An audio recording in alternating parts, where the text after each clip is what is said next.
Thanks, guys. Less than 24 hours ago, Matt Luke was officially upgraded from interim coach to the permanent head coach of your Ole Miss Rebels. Luke signed a 4-year deal with the Rebs worth over $12 million. In his opening statement earlier this afternoon, Luke wasn't afraid to admit why he was the man for the job. I believe it's well documented, and everybody knows that Ole Miss is my dream job. Everybody knows that. Everybody knows how much I love Ole Miss and how my family is entrenched at Ole Miss. But that's not the reason that I wanted to be hired here. I wanted to be hired here because I was the right man for the job. I've been playing and coaching at this level for 20 years. I've been under some of the best head coaches in this country, and I fully understand what a championship program looks like. Among the what seemed like 50 questions that Luke was asked during his presser, the most important one answered involved players leaving. Luke said that not one player has come to him or any other staff member about transferring.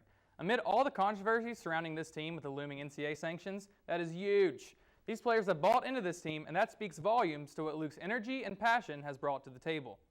So what does this hire really mean for our football program? Sports Watch director Colin Rivera is live to give us the latest on the impact that Luke brings this team. Colin? Thanks, Colin. There's been a lot of buzz around campus with this weekend's hire of Matt Luke. NewsWatch reporter Brianna Bynum is in the newsroom with more. Brianna?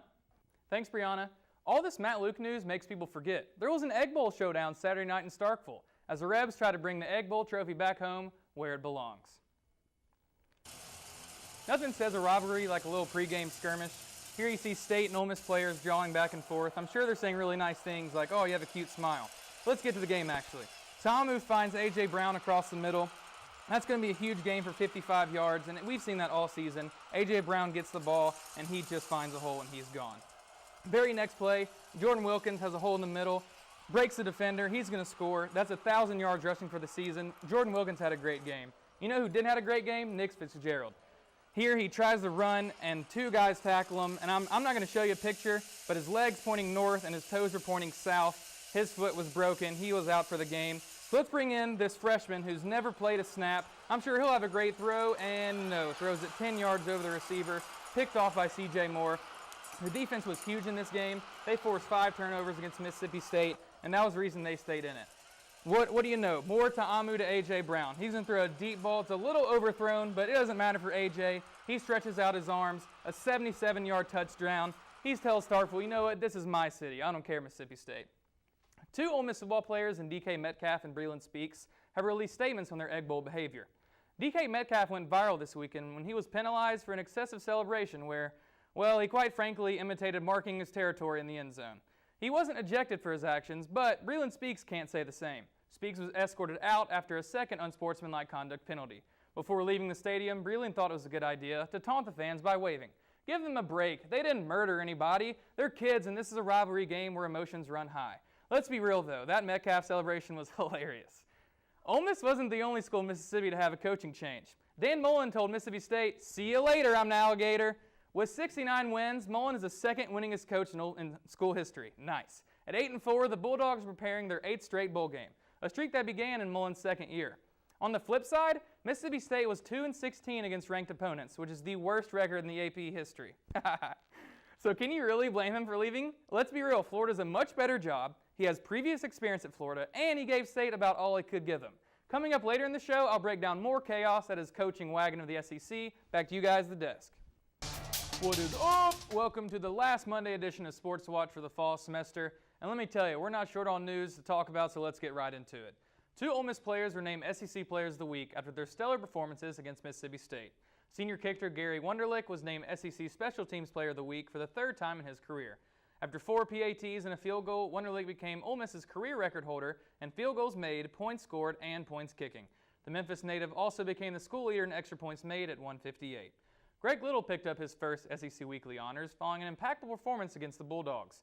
Little's blocking led to Jordan Wilkins rushing for over 100 yards and gave Ole Miss an average of over 6.5 yards per play.